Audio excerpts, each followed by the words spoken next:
The ground does not just shake when the machine awakens. It seems to lose its solidity, behaving more like water than stone under the rhythmic assault of wooden timbers the size of ship masts. The air itself grows thick, filled with the groaning protest of hemp ropes twisted to their breaking point, and the creaking of oiled oak that has been seasoned for decades to withstand this specific violent moment. In the center of this mechanical storm stands the weapon, a leviathan of wood and iron, a masterpiece of pre-industrial engineering that defies the limitations of its era. This is not merely a tool of war. It is a physical manifestation of human ingenuity, a bridge between the raw strength of nature and the calculated intellect of the engineer. But we are not standing on a muddy field in the 13th century, amidst the smoke of a burning citadel. We are standing in a laboratory of the 21st century, watching the ghost of this machine come to life on a screen, resurrected not by hammer and chisel, but by code and algorithms. This is the story of the medieval catapult, the evolution of siege engines, and the modern artificial intelligence that is finally decoding their lost secrets, revealing that our ancestors were far better engineers than we ever imagined. To understand the terrifying beauty of these engines, we must first journey back to a world where the walls of a city were not just barriers, but the very definition of civilization. For centuries, the high stone curtain wall was the ultimate arbiter of power. If you could hold the wall, you held the city, and you held the future. But as fortifications grew higher and thicker, reaching toward the heavens in defiance of any attacker, the human mind began to turn away from the ladder and the battering ram toward the sky. The first whispers of the catapult began in ancient Greece with the gastraphids, or belly bow, a handheld device that used a composite bow and a sliding stock to store immense energy. It was a beginning, a spark that ignited a 1,000-year arms race. By the time the Roman Empire was crumbling, the torsion-powered onager, the wild ass, was thundering across the battlefields. These machines used bundles of animal sinew or human hair, twisted tight with a winch, creating a coil of potential energy that, when released, snapped a single arm forward with the speed of a viper's strike. Yet there was a limit to torsion. The ropes were sensitive to humidity. They could stretch and lose power, and they were prone to catastrophic snapping under the immense pressure required to shatter stone. Then, in the quiet workshops of the Byzantine Empire and the fortified borders of the Crusader states, a new idea was born.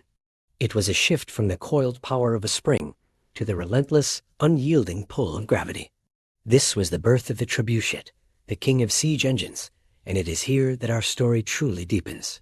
The trebuchet did not rely on the temporary tension of a rope. It relied on a heavy counterweight, a massive box of stone, lid, or sand suspended from one end of a lever. When this weight was allowed to fall, it pulled the long arm of the machine up and over, whipping a sling carrying a projectile at speeds that the human eye could barely track.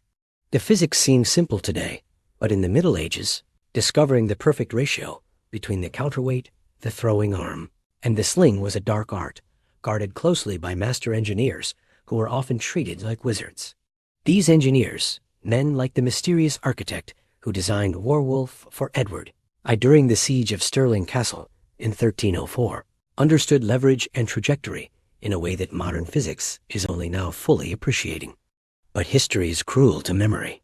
We have the descriptions, the chronicles of monks who watched the sky rain death, and the occasional drawing in the margin of a manuscript.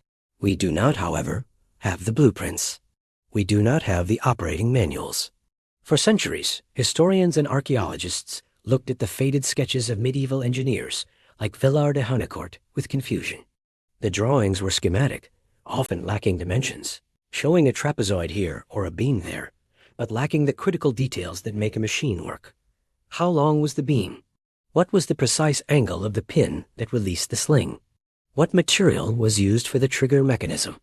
These were the lost secrets of the past, variables that dictated the difference between a harmless thud against the castle gate and the total annihilation of a high tower. For a long time, we could only guess. We built replicas based on intuition, and while some worked, many failed, straining under loads they were not designed to handle, teaching us that guessing is a poor substitute for engineering. This is where the narrative takes a turn, merging the dust of the past with the cold light of the digital present. Today, We are witnessing a revolution in historical understanding, driven by artificial intelligence. The reconstruction of historical siege engines is no longer just a matter of sawing wood and twisting rope. It is a computational challenge. Imagine an AI system fed with thousands of pages of medieval manuscripts, ancient physics texts translated from Greek and Arabic, and the structural data of surviving castle walls. This digital mind begins to see patterns that the human eye misses.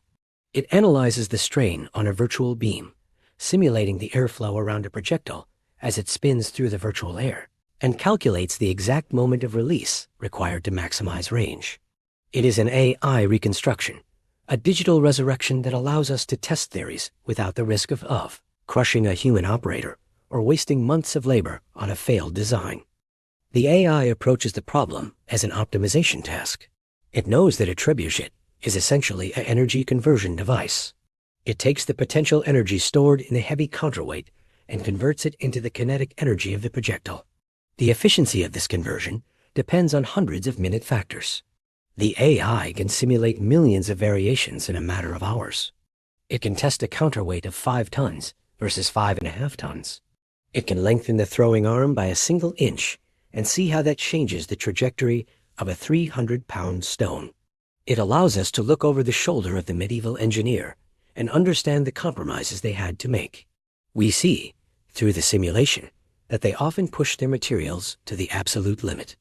The AI reveals that the wood in the throwing arm was subjected to G-forces that would snap a modern timber of the same species, implying that the medieval craftsmen selected their trees not just for size, but for grain orientation and natural density, possessing an intuitive knowledge of material science that we have largely lost. The power of these machines, once fully realized through simulation, is emotionally overwhelming to witness. The AI renders the impact in slow motion, and we see the true horror of the siege. The projectile is not just a rock. It is a meteorite of human intent. When a 300-pound stone strikes a wall, it does not just chip it. It sends a shockwave through the mortar, liquefying the ground beneath the foundation and causing the entire structure to shudder. The psychological impact of these engines was as potent as the physical damage. Imagine being a defender on a castle wall, listening to the rhythmic creaking of the machine, a sound like the cracking of the earth, itself followed by a silence as the weight drops, and then the whistle of the stone. You could not see it coming until it was too late. It was a terror weapon, designed to break the will of the defenders as surely as it broke the masonry. The AI simulations, by quantifying the noise and the vibration, allow us to hear and feel that terror from the safety of the present, bridging the gap of centuries. But the reconstruction is not just about the weapon, it is about the operation. The AI helps us understand the immense logistical complexity of firing a trebuchet. It was not a fire-and-forget weapon. It required a crew of dozens, sometimes hundreds of men. First, the machine had to be cocked. Using massive windlasses and capstans, the team would haul down the heavy counterweight, fighting against gravity with every turn of the crank. The AI shows us the stress points on the ropes during this phase, highlighting the danger of a snapped cable that could take a man's head off. Once loaded, the gunner, a specialist with a keen eye and nerves of steel, would make the final adjustments. He would calibrate the sling length and the release pin angle based on the wind, the distance to the target, and the weight of the projectile. This was a learned skill, an art form passed down from master to apprentice. Through the AI, we can model the learning curve of these ancient gunners. We see that they likely used a process of bracketing, firing one shot long, one short, and narrowing in on the target, a method still used by modern artillery. The machine was the body, but the crew was the soul. As we watch the AI simulations iterate, correcting design flaws and optimizing for distance and accuracy, we begin to see the diversity of these engines. They were not all identical. There were traction trebuchets, smaller machines powered by teams of men, pulling down on ropes instead of a falling weight. These were the ancestors of the gravity trebuchet, faster to reload but less powerful. The AI helps us visualize the chaotic dance of the traction trebuchet, where the timing of the pulling team was crucial. If one man stumbled, the shot would go wide. The reconstruction of these smaller engines reminds us that siege warfare was a dynamic, evolving battlefield where different technologies coexisted, and adapted to the specific challenges of the terrain and the enemy. The pinnacle of the technology, however, remains the massive counterweight trebuchet. These were the atomic bombs of the Middle Ages. Warwolf, the engine built by Edward I, was so terrifying that the Scots inside Stirling Castle surrendered before it was even fired. But Edward, a man who understood the political power of fear, refused their surrender. He wanted to see the machine work. He ordered the siege to continue so that Warwolf could demonstrate its power.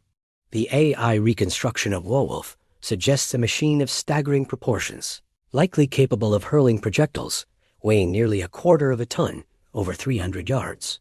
When the virtual Warwolf fires in the simulation, the entire landscape seems to tilt. The counterweight drops with the force of an elevator cable snapping. The long arm whips around with a sonic boom, and the sling releases its payload at the apex of the arc. It is a moment of pure, undistilled physics, a beautiful and deadly dance of force and matter. There is a profound mystery in the design of these machines that the AI is slowly unraveling. The hinged counterweight. For a long time, modern replicas used rigid counterweights, believing that a solid box was the most efficient design. But the medieval sketches hinted at something more complex, a joint that allowed the counterweight to swing outward as the arm rotated. The AI simulations confirmed this ancient intuition. The hinge adds a significant boost to efficiency. As the arm swings, the counterweight falls not just vertically, but in an arc, allowing it to retain its momentum for longer and impart more energy to the beam. It is a subtle nuance, a refinement that suggests the medieval engineers were not just copying ancient designs but actively experimenting and improving them, conducting a centuries-long series of experiments in ballistics and mechanics. The hinge was a breakthrough, a moment of genius that we are only now fully understanding with the help of supercomputers. The decline of these engines is as instructive as their rise. For centuries, the catapult and the trebuchet ruled the battlefield, the undisputed kings of destruction. But eventually, a new technology emerged from the fires of alchemy: gunpowder. The cannon was loud, smoky, and initially unreliable, but it promised a different kind of power. It offered a higher rate of fire and, eventually, greater range. The AI allows us to simulate the transition period, where trebuchets and cannons might have fired side by side. It shows a clear turning point. The cannon did not immediately outclass the trebuchet in terms of raw payload delivery. Early guns threw smaller stones. However, the logistical footprint of a cannon was smaller. You did not need a massive wooden frame or a forest of trees to build it. You needed iron and bronze, and the balls of lead and stone. The psychological effect of the gun was also different. The flash and the thunder were supernatural, the work of demons rather than physics. Slowly, the great timber beasts were abandoned. They rotted where they stood, or were broken up for firewood. The knowledge of their construction faded. The master carpenters died without passing on their secrets, and the machines became legends. This disappearance is what makes the AI reconstruction so vital. It is an act of recovery. We are not just building virtual models. We are reclaiming a lost vocabulary of engineering. The AI allows us to stress test these designs in a way that the original builders never could. They built based on experience and tradition. We build on data and calculus. And what we have found is that they were right. The optimal designs generated by the AI often mirror the medieval designs preserved in the few surviving sketches. The convergence of modern algorithmic optimization and medieval intuition is a powerful testament to the universality of physics. It tells us that when human beings apply their intelligence to a problem, they tend to arrive at the same solutions, whether they are carving with a chisel or coding in Python. But the story is not without its shadows. The AI reconstruction forces us to confront the reality of these machines in a way that romantic paintings never do. We see the suffering they caused. The simulations of the impact on a besieged town are harrowing. The stones did not always hit the walls. They sometimes fell short, crushing houses and markets inside the city. We see the panic of the civilians, the huddling of families and sellers, the prayers that went unanswered. The AI does not judge. It only calculates, but the data it produces is cold and hard. It shows us the kill radius of a direct hit, the spread of debris that acts like shrapnel, meaning anyone within 100 yards. It reminds us that these marvels of engineering were instruments of terror, built to kill and to subjugate. The beauty of the design is inextricably linked to the horror of its purpose. This duality is the heart of the historical narrative, the capacity of the human mind to create something elegant and efficient for the purpose of destruction. As we delve deeper into the operational secrets reconstructed by the AI, we discover the hidden role of ammunition. The stones were not just rocks dug from the ground. They were precision-shaped spheres, turned on primitive lathes to ensure aerodynamic stability. The AI simulations show that an irregularly shaped stone creates drag and wobbles in flight, losing energy and accuracy. The medieval masons knew this. They carved the stones to fit the sling perfectly.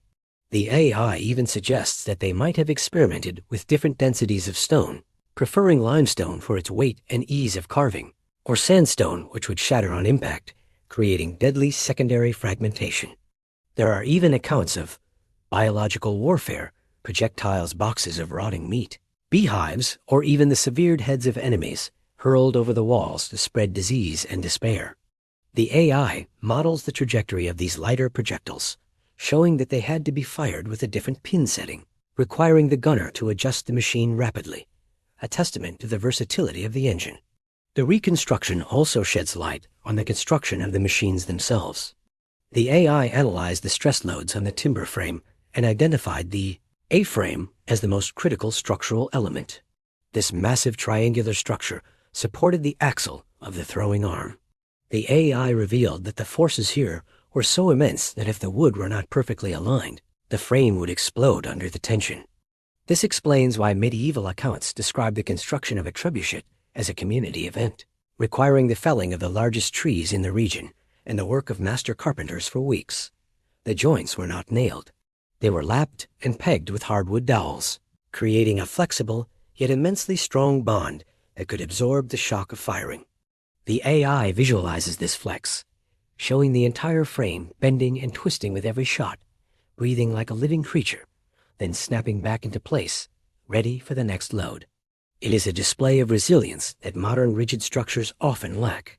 There is a sense of awe that comes from watching these virtual reconstructions. We tend to think of the Middle Ages as a dark age of ignorance and superstition, but these machines prove otherwise. They were the apex of technology at the time, the space shuttles of their day.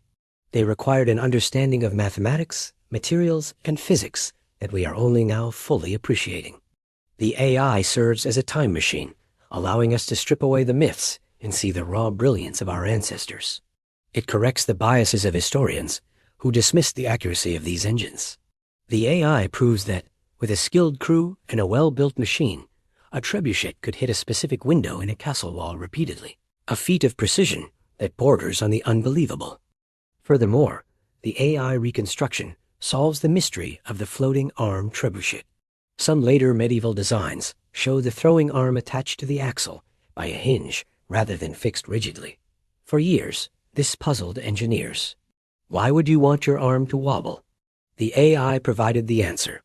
By allowing the arm to float on the axle, the machine can achieve a higher ratio of counterweight mass to projectile mass, effectively creating a slingshot effect that propels the projectile at velocities nearing the speed of sound. This was a late-stage evolution, a high-performance modification that pushed the materials of the time to their absolute limit. The simulation shows that these floating arm trebuchets were incredibly powerful, but also fragile and difficult to control, likely reserved for the most critical, do-or-die moments of a siege. As the narrative of these machines winds down, we see the transition from the roar of the trebuchet to the boom of the cannon, and eventually to the silence of the museum. The great timber leviathans vanished, leaving only craters in the landscape and the ghosts of their makers. But through the power of AI reconstruction, they are roaring once more. We can see the sparkle of the sunlight on the polished wood of the counterweight. We can smell the burning of the grease in the bearings, and we can feel the tension in the air as the command to fire is given. The digital resurrection is not just a technical exercise. It is an act of remembrance. It honors the ingenuity of the nameless engineers who solved the problems of leverage and flight long before Newton wrote his laws. It reminds us that innovation is not a modern invention. It is a fundamental human trait, a drive that has propelled us from throwing rocks to launching rockets. The story of the medieval catapult and its reconstruction is a dialogue across time. It is a conversation between the past and the future, mediated by the cold logic of the computer. The AI does not just validate the past, it enhances it. It fills in the gaps, corrects the errors, and brings the blurry sketches of history into sharp, high-definition focus. It allows us to stand in the shoes of the medieval commander, to weigh the options, to calculate the range, and to make the fateful decision to unleash destruction. It connects us to the raw, visceral emotions of the siege, the fear, the hope, the desperation, and the triumph.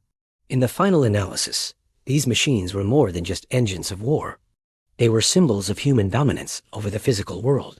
They represented the triumph of the mind over matter, the ability to project force beyond the reach of the arm, to strike a blow that could topple towers built to last forever. The AI reconstruction shows us that the principles they discovered, the conservation of energy, the optimization of mechanical advantage, are the same principles that power our world today. The trebuchet is the grandfather of the crane, the steam engine, and the internal combustion engine. It is the ancestor of every machine that has ever done work for us. As we watch the final simulation, a slow-motion render of a perfect shot arcing across a digital valley and striking a virtual wall with the force of a thunderclap, we are left with a profound sense of connection. The dust settles in the virtual world, just as it settled in the real world 800 years ago. The silence returns, but the knowledge remains. We have looked into the past with the eyes of the future, and we have seen that the human spirit, in all its ingenuity and destructiveness, has changed very little. We still build machines to solve problems, to extend our reach, and to exert our will. We still struggle with the balance between creation and destruction, and we still stand in awe of the power we can unleash when we finally understand the laws of the universe. The medieval catapult reconstructed in the glowing light of artificial intelligence stands as a testament to this enduring journey, a reminder that we are all in our own way engineers of history, building the machines that will define our legacy long after we are gone.